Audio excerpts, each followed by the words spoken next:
Close quote. Now, just a very quick point. So the one that is mentioned as being akmah is the one who was born blind. Now that's very significant because people still, medical scientists have not figured out a cure for someone who's born blind. Because sometimes the person is born blind, they don't even have the cones or the retinal tissue in their eye. So the fact that someone comes, it's different if someone has a car accident and they were made blind, they still have the tissue to see. They can still see, they can still perceive. It's possible that their vision could be saved if they were blinded by a laser, if they were blinded by a fall, if they fell. People have regained their vision. That's not impossible at all. But what is fantastic to people is someone who's born blind and then is touched or then is prayed for or then is received supplication and then actually is able to physically see. In the same capacity of one who was born with the faculty to see. That is why the Prophet Isa alayhi salam, his prophecy was so significant for the children of Israel, because he was doing things that were outside of the ramifications of the medicine then and now. You bring someone who can find someone today that was born blind, bring a doctor that's restored their vision. Doesn't exist. Hasn't happened. Leprosy is another issue, where the leprosy becomes so severe, the limbs actually fall off of the body. They slough off. What has happened with this? How have doctors in the United States, because again, right now we're in the new Babylon, the new Rome is the United States. Now, because of that and their culture infecting and infesting everything, they're seen as the main miracle workers. But the most that they can tell you when someone has leprosy is quarantine. Quarantine. That's the only thing you can do. You have to quarantine these people so they don't spread. Leprosy is a struggle that they're still fighting off, and their only hope has been to either isolate those people, that they die off, or that they have medication that slows it. AIDS is another situation where they cannot eliminate it, but they have medication like AZT that slows it, causes it to go dormant, but it never stops. And this is why the Prophet Isa alayhi salam, he is very significant. Now again, a question will come when you're speaking with Christians and others. They quote these and cite these examples and say, these are in your Quran, so this is proof of his being deity. We say, no. Look at the fact that these are signs of prophecy, because prophets move according to an established order. And so you'll say, if I can show you examples of other prophets, will that make them deity? And you show them examples of the Prophet Ilyas alayhi salam, where he resurrected the dead, where he healed lepers, where he healed the sick. In fact, he healed a king, and the king stopped persecuting him because of it. Okay, well, what about raising the dead? The Prophet Muhammad sallallahu alaihi wasallam rose the dead. The Prophet Musa alayhi salam, he rose the dead. The Prophet Ilyas alayhi salam rose the dead. These are signs of prophethood, not of deity. Well, he's fed a large amount of people. The Prophet Muhammad sallallahu alaihi wasallam, he fed 5,000 people. Doesn't mean he's deity. One man was dead, he recited Surah Al-Fatiha, and the man stood up jackknife straight. So that's not proof of deity. Otherwise, we'd have to worship the Prophet Muhammad sallallahu alaihi wasallam. We can't do that. So when you see signs like these, they don't establish deity. They establish that the one who sent them is of greater authority than the one sent. And that one is the one who obedience, worship, and love is directed towards, and not the one who's been sent to proclaim that holy message. Irrespective of how great the miracle is. That's why you see when he did the miracle of the bird, we discussed this, what happened according to what's been mentioned. It died. It flew for a period of time, then it died. Why? To show the difference between the creation of Allah subhanahu wa ta'ala and the act of a creation. The act of a creation and the act of a creator. If Allah sends a bird, it lives for a certain lifespan, and then so on and so forth. The Prophet Isa alayhi salam brought it to be for a period of time, then it died. Why? Because his power derives from what Allah has given him. So it's very important that we understand this point, due to the fact that often Christians will cite this. They'll cite our own text and say, you see, we've got you Muslims. It's right in here.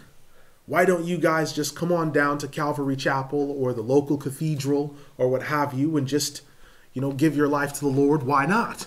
Say, because these ayat don't mean this. And we cite other ayat on the topic that have to do with raising the dead and other matters.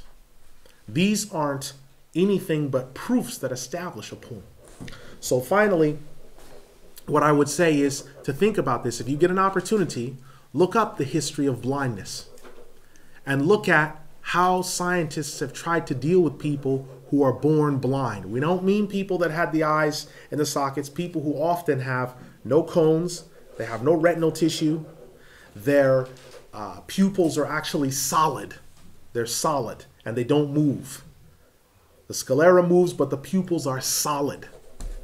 They're hard. Find the doctors that were able to restore the vision of that person.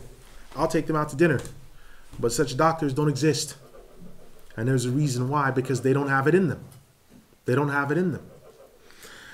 Now, Imam Ibn Al-Jawzi, rahimahullah, he says, quote,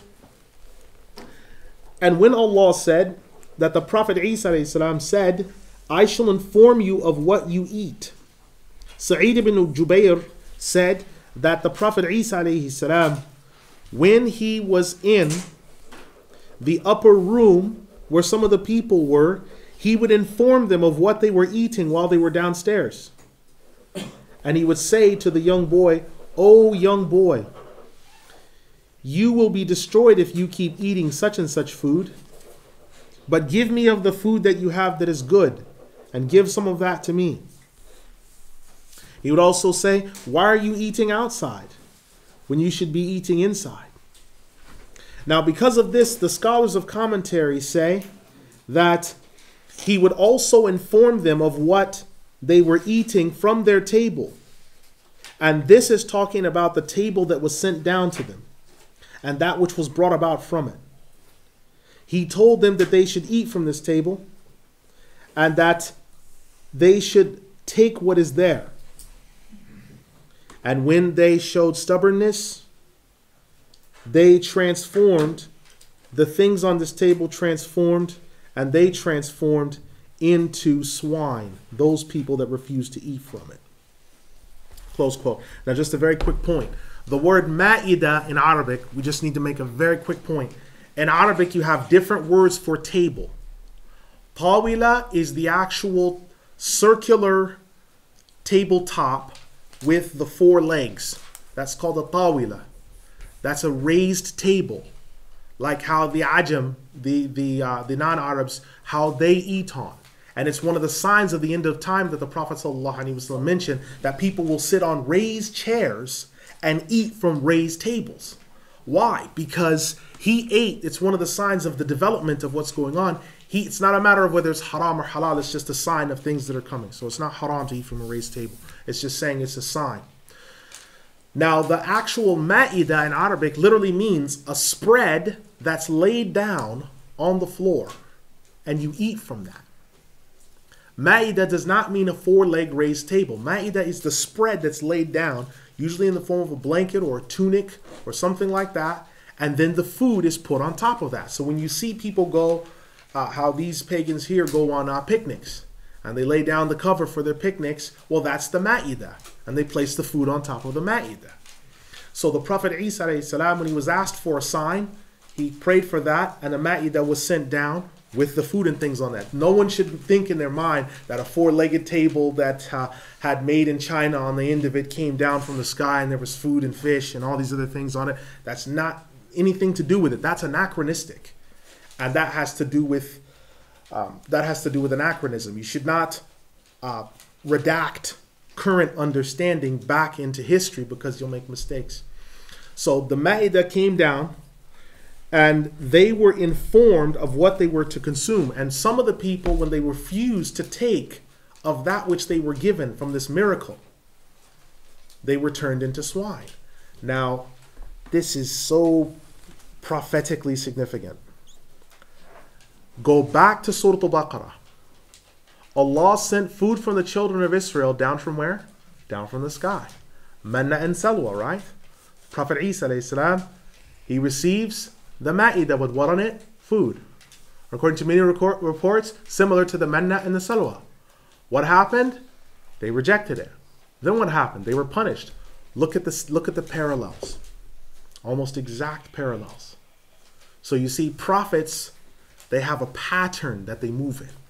So the Prophet Isa alayhi salam, by doing miracles like this, it was confirming what was there. The Prophet Musa alayhi salam, remember when he resurrected the dead man? You go back to Surah Al-Bakri. He resurrected the dead man. The Prophet Isa alayhi salam resurrected 4. The Prophet Musa alayhi salam sends man and salwa down the tribe. The Prophet Isa alayhi salam is feeding people with unlimited bread and fish and other things like this. Food is being sent down. Look at the types and the signs and the types and the shadows. So when someone comes today and says, well, why couldn't they just show a big miracle? Then people would believe. You've been shown so many. How many more do you need to see? 3 million people at the base of Mount Sinai. They hear the speech of Allah subhanahu wa ta'ala. Tablets get sent down. Food is sent down. 5,000 people are fed. People born blind are given their sight back. People with leprosy, their arms are touched where the stump is and it grows a new limb. All these other things you're being shown. Nope, still don't. No, I don't. I need to see it myself. Even if you see it yourself, you still say, no, it's got to be some trick to it, like hiding a quarter behind your ear or something like this. You still don't accept it because it has to do with, it's nothing that's wrong with your eyes, but it's something that's wrong with your heart. And that's why. So when we look at these prophecies, it's very significant. Now, Imam Al-Jawzi, rahimahullah, he then says, quote, and so Allah the Exalted, He has said, وَمُصَدِّقًا لِمَا بَيْنَ يَدَيَّ مِنَ التَّوْرَاةِ وَلِأُحِلَّ لَكُمْ بَعْدَ الَّذِي حُرِّمَ عَلَيْكُمْ وَجِئْتُكُمْ بِآيَةٍ مِّن رَّبِّكُمْ فَاتَّقُوا اللَّهَ وَأَطِيعُونِ إِنَّ اللَّهَ رَبِّي وَرَبُّكُمْ فَاعْبُدُوهُ هَذَا صِرَاطٌ مُسْتَقِيمٌ. And a true testimony of that which came before me, of the Torah, and I have made permissible for you a portion of that which had been made impermissible for you. And I have come to you with a clear sign from your Lord. Fear Allah and obey Him. Indeed, Allah is my Lord and your Lord, so worship Him. This is the straight path.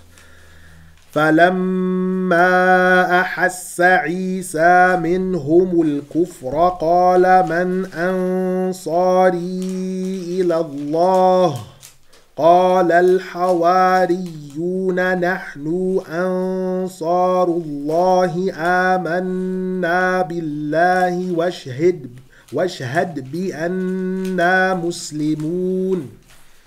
So when Isa sensed from them unbelief, he said, who are my helpers for the sake of Allah? The Hawariyun, they said, we are the helpers for the sake of Allah. We believe in Allah and bear witness that we are Muslims.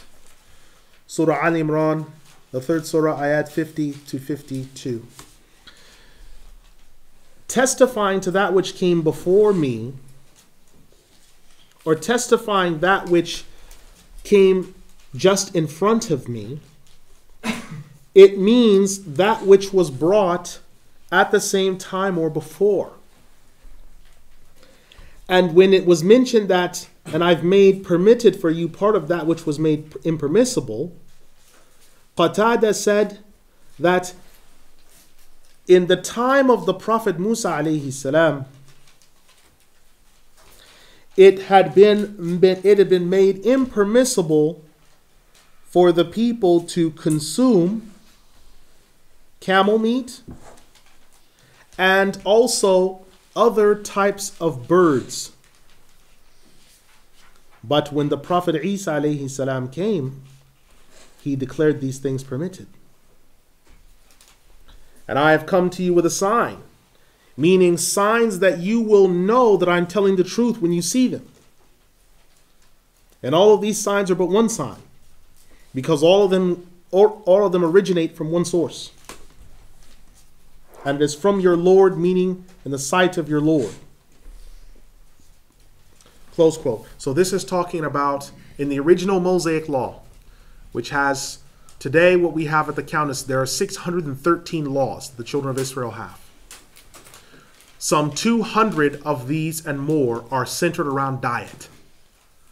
And one of the things that's impermissible in the laws of the children of Israel is the consumption of camel and the consumption of certain types of birds, things which are permitted for the Muslim. So when the Prophet Isa alayhi salam, when he comes and he says these things are permitted, and he's referring to an older covenant, what older covenant is he referring to? One that predates the events at Mount Sinai. So the Torah was predated by who? The Prophet Ibrahim alayhi salam. Was he Jewish? No. Was he a Christian? No, because the Injil was not sent down. Did he eat camel? Well, according to historical records that we have in the history, yes, he did. Did he venerate the Sabbath? No. Did he eat all types of birds that were permitted other than those impermissible? Yes. So when the Prophet Isa alayhi salam comes and says, eat the camel, he actually tells them, I've made it halal for you. Eat the camel. Eat these type of birds that you were forbidden from originally. What's he saying? That the older covenant supersedes that which came at Sinai.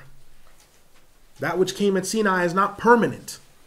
It supersedes that. And all of that which came from Sinai was given by Allah subhanahu wa ta'ala because of the stiff-neckedness of those people, which is why more law was given, more commands were given, because they were stiff-necked. So the Prophet Isa alayhi salam comes and makes halal for them what had been made haram for them, because in the time of the Prophet Musa alayhi salam, the people couldn't bear this, because they had all types of other hard-heartedness and stiff-neckedness attached to them. So it's very important when you look at the Prophet Isa alayhi salam, you read these passages, read Surah Saf, the 61st surah, about the prophecy of the coming of the one whose title is Ahmed. And remember, if he's coming at the end of time to rule as a king, obviously he's got to know about the covenant that supersedes, doesn't he? If he's going to rule by it. If he's going to rule at the end of time, according to the hadith and the sahih from a Muslim, and it says, how will you be when the son of Mariyam descends among you and your imam is from you? How on earth is he going to rule, and how on earth is he going to judge, and how on earth is he going to be a monarch unless he has this overarching covenant and he knows about it? Of course he's going to know about it. Just like all the other prophets know about it. Surah Al Imran, the 3rd Surah 81, cross-reference with Surah Ahzab, the 33rd Surah 7, where it's mentioned in there the prophets and the unseen are hailing the Prophet Muhammad sallallahu alaihi wasallam as their souls before they're even given the flesh on their bones. You read those two ayat and you cross-reference them with the tafsir. They're coming soon. There's no way to dispute it. The Prophet Muhammad sallallahu alaihi wasallam is not coming at the end of the line because they're a line of divine postmen with royal mail. It's because he was the original cornerstone. Remember, it's La ilaha illallah Muhammadur Rasulullah written on the base of the throne. No other prophet's name. So when he comes at the end of time, it's because of a statement that Ali ibn Abi Talib radiallahu anh made that makes us understand. Time has now come back around in the proper direction. Before it had been going backwards. Why? Because of a statement the Prophet ﷺ made in the Sunan of Imam At-Tirmidhi, where he says, I am the first prophet created and the last one sent. So when he comes, time is properly back on its face. That's why he says at the last, remember his statement at the last khutbah? Time has now returned to its original way. The months are 12, 4 of which are holy. Hey, wait a minute.